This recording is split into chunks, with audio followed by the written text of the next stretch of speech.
Muito bem, pessoal. Aqui quem fala com vocês é o Pablo. Bom, pessoal, nesse vídeo aqui vamos falar aí sobre a nova atualização da taxa Selic aí no Brasil. E a taxa Selic acabou subindo, né, em 0,25%, ou seja, 0,25 pontos percentuais, tá? E a taxa então vai para 10,75% ao ano, tá? Também vamos falar aí sobre essa queda que tivemos aí nas taxas de juros norte-americanas, tá? Que englobou uma queda total de mais de 0,40%, ou seja, 0,50 pontos percentuais. E é o primeiro corte aí desde os 4 anos em que o Federal Reserve vinha aumentando os juros nos Estados Unidos, tá? E vamos aí discutir o que esses dois cenários impactam para os investidores em ambos os mercados, tanto mercados emergentes e em mercados desenvolvidos, tá? Iremos discutir em algumas empresas aqui de varejo, tá? Que, como vocês já sabem, empresas de varejos,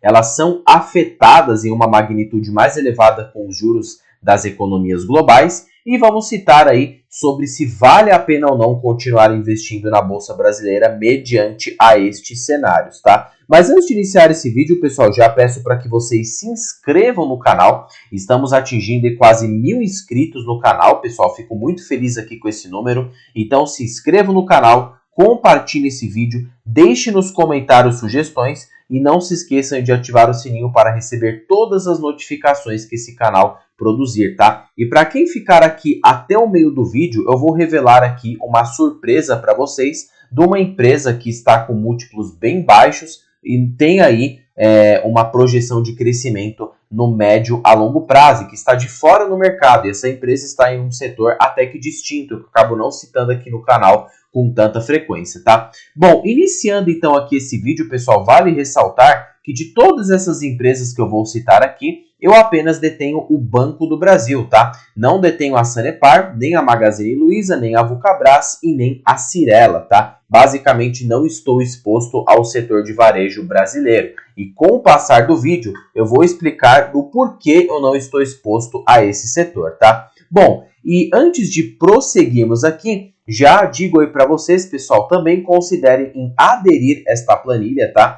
Que ações com alto potencial de valorização, essa planilha conta com 70 ações com indicadores calculados exclusivamente por mim, tá? Fora projeções de preço-teto, múltiplos PL, já totalmente calculados, sem que você tenha essa dor de cabeça de precisar ficar acompanhando o mercado de perto. Ou seja, tem empresas aí já totalmente analisadas e quantificadas aqui nessa planilha. Para acessar, basta vir aqui em mais e aqui no primeiro link que eu disponibilizo na bio, fora também que vou deixar no link na descrição aqui desse vídeo, tá? Comentando aqui sobre o Compom, já não é segredo, tá? Que a taxa de juros iria aumentar, até porque se a gente observar aqui no boletim Focus do Banco Central, tá?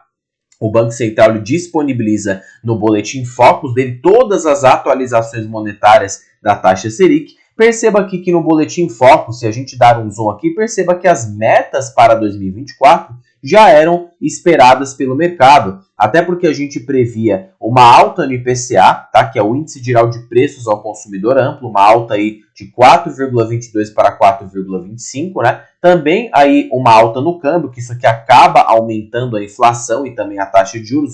O governo, no caso o Banco Central, precisa aumentar a taxa de juros para tentar conter a inflação, tá? Então, realmente aqui o Banco Central está com esses aumentos sucessivos. E a pretensão pelo mercado, se vocês observarem, é que a Selic encerre o ano de 2024 a uma taxa de 11,25% ao ano, que poderia acarretar ainda uma alta da Selic no curto prazo. E essas projeções foram atualizadas pelo próprio Banco Central no boletim Focus. E GPM também está com pretensões de alta, de acordo com o boletim Focus, e perceba que para o ano de 2025, o Banco Central espera numa redução da taxa Selic para 10 em 10,5%, tá? Existem projeções para anos subsequentes, mas aí precisamos ir acompanhando.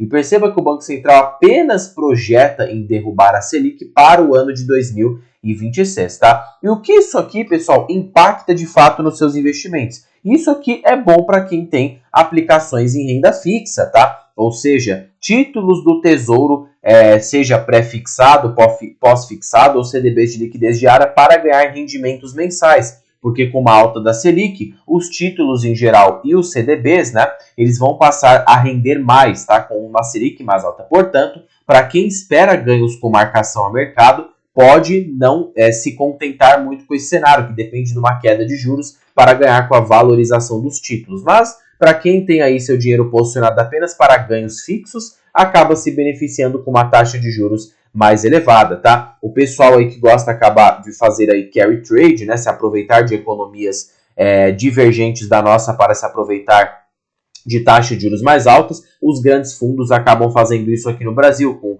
o Brasil operando a uma taxa de juros de 10,75% ao ano, é muito interessante para ganhar na renda fixa, tá? E, ao meu ver, esse cenário também favorece os ativos de risco, tá? Até porque aí as ações, elas continuarão baratas por mais tempo, com uma taxa de juros mais alta, não haverá um grande fluxo de capital entrando na nossa bolsa, pelo menos aqui no mercado interno, tá? E também no mercado externo, com investidores olhando juros altos ainda, né? Mas podemos aí ter ações mais baratas por mais tempo. Portanto, aí é que mora uma outra questão em contrapartida a esse aumento na Selic. Enquanto isso, tivemos uma queda nas taxas de juros norte-americanas, tá? E para quem não sabe, o mercado brasileiro, ele segue a tendência do mercado de ações dos Estados Unidos, tá? Consequentemente, com essa queda aí que a gente teve nos juros norte-americanos, isso pode fazer com que o capital estrangeiro, majoritariamente vindo aí das economias desenvolvidas, como Estados Unidos, que é a maior economia do mundo, que soma um PIB aí atual de mais de 20 trilhões de dólares, consequentemente, o capital estrangeiro retome aos emergentes, tá? E eles busquem aí ativos de risco, né? Para então acabarem ganhando juros maiores, principalmente em dividendos, já porque os juros americanos já não serão mais atrativos. As Treasuries Bonds, né, que são títulos do Tesouro americano, acabam não sendo muito atrativos para esses investidores. Eles acabam migrando esse capital para outros ativos, de preferência os ativos de risco, tá? E agora, pessoal, comentando então sobre essas quedas sucessivas e altos de juros, então fica aí uma especulação para onde será o rumo da Bolsa Brasileira. Se a gente olhar aqui em dados de mercado, tá? O fluxo de capital estrangeiro ainda continua ascendente no Brasil, tá? Tivemos uma entrada de 657 milhões e outra de 108 milhões. Até por isso que o Bovespa, ele acumula essa alta, né? Se a gente considerar aqui, até que expressiva. Hoje acumula uma queda de 0,90%, porém na ótica anual, uma alta de 13%. Então, há uma grande incógnita para onde serão os rumos da precificação do Ibovespa. Vai depender do que o estrangeiro achar aqui, tá? Mesmo assim, essa alta dos juros brasileira ainda, infelizmente, para pessoas que detêm ações que dependem de uma taxa de juros mais baixa, vão acabar sofrendo neste momento, principalmente no setor de varejo, tá? Que necessita de juros mais baixos para conseguir financiar as suas expansões, já que o setor de varejo, ele é um setor altamente dependente às taxas de juros, principalmente para consumidor final, que é no caso a Magazine Luiza, que tem sofrido com essa queda muito expressiva nas suas ações de mais de 54%. Isso aqui decorre do quê? De uma queda expressiva no seu lucro líquido e nas receitas, e aumento da dívida, tá? Se a gente pegar aqui a Magazine Luiza, desde o ano de 2021, ela apenas tem apresentado prejuízo. Consequentemente, o mercado acabou castigando na cotação. E por que isso acontece com as empresas de varejo em geral? Com uma alta de juros, isso acaba desestimulando o consumo das famílias, já que o governo e o Estado adota uma política fiscal contracionista, ou seja, visa contrair o consumo da população, né? No caso, aumentando a inflação, o preço geral das coisas acaba aumentando, e isso aqui impacta com menor consumo, tá? Há um menor aí consumo por parte das famílias, tanto de classe média, classe alta, não interessa, tá? Então aqui, para esse tipo de empresa aqui, principalmente a Magazine, que detém 80% do seu portfólio atrelado para a classe média e média baixa, no caso aí as massas em geral, o que acontece é que com essa diminuição de consumo, as famílias mais afetadas são as de classes mais baixas. Isso aqui apresenta um baque na receita muito grande para essas empresas que vendem para consumidor final, e especificamente aí classe D e E, tá? Que engloba famílias de classe média baixa. Consequentemente, o Magazine Luiza acabou enfrentando esses cenários. aumento aí da dívida interna da empresa e, consequentemente, queda no seu lucro líquido. Por isso que ela tem apresentado toda essa redução. Então, a única forma da Magazine Luiza e outras empresas de varejo que dependem em consumidor final, principalmente para a população mais pobre, precisa de uma taxa de juros mais elevada, que não podemos vislumbrar isso aqui no Brasil no curto prazo, tá? Portanto, existe uma contrapartida, a Vulcabras, tá? Que é uma empresa do setor de varejo.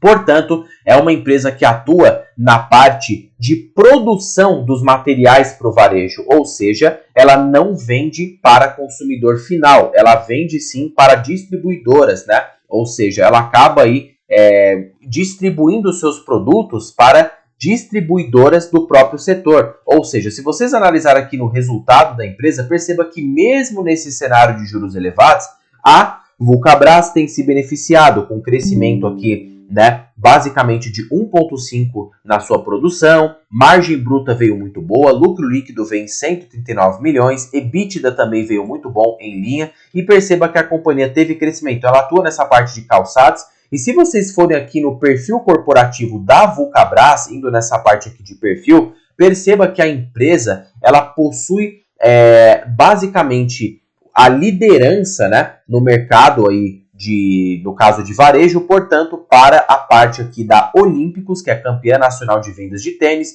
Under Armour e também aí no caso da Mizuno, ou seja, ela é detentora dessas marcas, tá? Que basicamente terceiriza essas vendas para empresas aí de consumidor final, ou seja, vamos supor que a Vulcabras, ela produz o material para Olímpicos e a Olímpicos vende para consumidor final. Consequentemente, a Vulcabras está entre o intermédio, não sofrendo com essas questões de preços dos produtos e de consumo das famílias, já que ela terá receitas garantidas por essas empresas, tá? E aí perceba que a Vulcabras também se beneficia, já que ela está mais atrelada ao mercado doméstico, ou seja, por o dólar estar subindo agora, basicamente o mercado interno, a economia doméstica tende a comprar mais aqui em território nacional, basicamente marcas como Olímpicos, Mizuno e Under Armour, com esses impostos excessivos no exterior, consequentemente a Vulcabras acaba se beneficiando dessas receitas, tá? E ela foi fundada em 52 e a companhia atua majoritariamente na parte de calçados, sendo detentoras dessas marcas. E aí, pessoal, o que eu enxergo da Vulcabras é o seguinte: ela sim tem múltiplos muito baixos hoje na Bolsa de Valores, tá? Em termos de análise de múltiplos, é uma empresa boa, está bem abaixo das suas médias, tem pago um dividend yield até que atrativo, com payout médio aí de 80% a 90%. É uma empresa que está com uma margem boa, um ROI muito bom, tem retornado um bom capital para o acionista, está com uma dívida controlada, dívida líquida sobre EBITDA controlada. E o legal dela é que, além desses dividendos, ela é um varejo verticalizado, ou seja, não é um varejo que está exposto à atividade do ciclo de juros brasileiro, tá? Que infelizmente as empresas aí, no caso, para consumidor final, acabam sofrendo. Mas, pessoal, particularmente em termos aqui, eu não colocaria também a Vulcabras na minha carteira, tá? Não é nem por conta do setor, é mais aí pela questão de preço, que eu acho que possui oportunidades melhores no momento. E querendo ou não, o varejo aqui no Brasil como um todo, mesmo que tenha a Vivara, que também a Vivara é uma outra empresa excelente aqui de varejo, tá? Por quê? Porque a Vivara, ela vende para consumidor final, portanto, 90% da sua receita está atrelada para público de alta renda. Pessoas de alta renda não interessa se os juros estão altos ou baixos, elas vão continuar consumindo. Consequentemente, a Vivara tende a se beneficiar sempre, tá? Mas é uma empresa que negocia múltiplos bem altos na Bolsa de Valores, a 14 vezes lucro, fora que ela não ostenta um pagamento de dividendos muito atrativo. Então, eu particularmente prefiro também ficar de longe, tá? Mesmo que existem exceções aí no setor de varejo, eu particularmente acho que possui oportunidades melhores, tá? E aí, pessoal, também temos aqui a Cyrela, né? Que é uma empresa que atua na parte aqui de construção civil. É uma empresa também que depende de taxa de juros mais baixa, mas mesmo assim, com taxa de juros alta, ela tem mantido um crescimento de receita e lucro até que interessante, tá? Mostrando a resiliência e gestão aqui da empresa. Vivara, se a gente analisar o crescimento de receitas e lucros, também seguem bons, tá? Ao longo do tempo. Perceba aqui que o crescimento veio muito exponencial, 200 milhões em um ano, teve aí 360 milhões em outros e crescimento aí sucessivos. E a Vulcabras também segue na mesma linha. Por quê? Porque lembre-se, são varejos mais verticalizados, tá? Agora partindo aqui, pessoal, para as empresas da velha economia, tá? Ou seja, empresas que já detêm uma participação de mercado muito grande aqui na Bolsa de Valores. Por incrível que pareça, a Vulcabras também é uma empresa da velha economia, mas está num setor um pouco mais complicado aqui no Brasil, tá? Mesmo estando aí no caso, num segmento não tão exposto à taxa de juros aqui no Brasil. E a primeira empresa aqui é a clássica de todas, né? O Banco do Brasil aí ainda negocia múltiplos bem baixos na Bolsa de Valores, tem pago bons proventos, abaixo do valor patrimonial. Então, nesse cenário de juros altos, ainda se encontra oportunidades em ações brasileiras, principalmente em empresas já mais maduras, tá? Que já tem uma distribuição de proventos boas, né? E já aí tem crescido o seu lucro a uma taxa expressiva ano após ano. Fora que os bancos, eles se beneficiam de qualquer cenário, seja juros altos ou juros baixos. Outra empresa aqui da velha economia também é a Sanepar, né? Que segue ainda a múltiplos baixos, abaixo do valor patrimonial. Tem aquela questão da indenização que eu falei para vocês que a empresa tem para receber, que pode gerar um lucro extraordinário. E o setor de saneamento também sempre foi um setor muito sucessivo aqui no Brasil, tá? Então, em geral, essas duas ações, elas acabam não dependendo muito do cenário interno, tá? Não interessa se juros está alto, se tem crise, elas sempre vão continuar resilientes. Portanto, esse cenário de juros altos, eu acho um cenário muito propício para as small caps ainda, tá? Até por isso que eu estou concentrando meus aportes nesse momento, nada recomendação de compra ou de venda na BR Partners. Por quê? Porque é uma empresa que mesmo com esse cenário de juros altos também não tem sofrido, tem gerado bons lucros e a pretensão é que ela cresça ao longo do tempo. E se engatarmos então o cenário de juros baixos, podemos nos beneficiar dessas empresas na nossa carteira. Bom, pessoal, espero que vocês tenham gostado desse vídeo, tá? Um vídeo aí bastante simples, falando sobre taxa de juros, perspectivas das empresas, e eu dei aqui ênfase para o setor de varejo aqui no canal. E a surpresa justamente era a Vulcabras, tá? Que realmente, pessoal, é uma exceção no setor de varejo. E por que ela é uma exceção? Porque parte da receita da Vulcabras também é dolarizada, tá? Se vocês colocarem aqui, ela atua sim no mercado doméstico, portanto, ela também tem parte da sua receita aqui no mercado externo, tá? Então, se vocês pegarem aqui as vendas da empresa, toda a estrutura operacional que ela possui, perceba que ela também possui participações no exterior. Por isso que eu acho uma empresa bem diferenciada, tá? Além de atuar no mercado brasileiro, atua também no mercado americano e ainda possui essa receita verticalizada. Então, foi aqui, raramente eu cito da Vulcabras, mas boas notícias, eu posso fazer um vídeo específico falando sobre a Vulcabras, tá? Sua receita líquida, como a empresa ganha dinheiro, perspectivas de múltiplos e quanto que a empresa pode pagar dividendos no médio a longo prazo. Fora que ela também não é só dividendos, também tem esse case aí de crescimento que podemos contemplar com a empresa no médio a longo prazo. Fora que hoje, se vocês observarem a Vulcabras na Bolsa de Valores, tá? Ela ainda é uma small cap, ou seja, uma empresa pequena. Se vocês acham que a Vulcabras já tem muito tempo de mercado, é uma large cap, vocês se enganam. Se vocês pegarem aqui o valor de mercado da empresa, ainda está em 4,93 bilhões. E para quem não sabe, há sim essa pretensão de empresas pequenas terem um potencial de crescimento maior. Mas, como eu falei, vou fazer um vídeo específico sobre a Vulcabras mais adiante. Esse vídeo aqui, o principal foco foi sobre essas atualizações da taxa Selic, tanto no mercado americano e no mercado brasileiro. Pessoal, terminando o vídeo por aqui, não se esqueçam de se inscreverem, compartilharem, deixarem nos comentários, deixarem o dedão no like, que também é muito importante, e fiquem aí até uma próxima e fui, pessoal!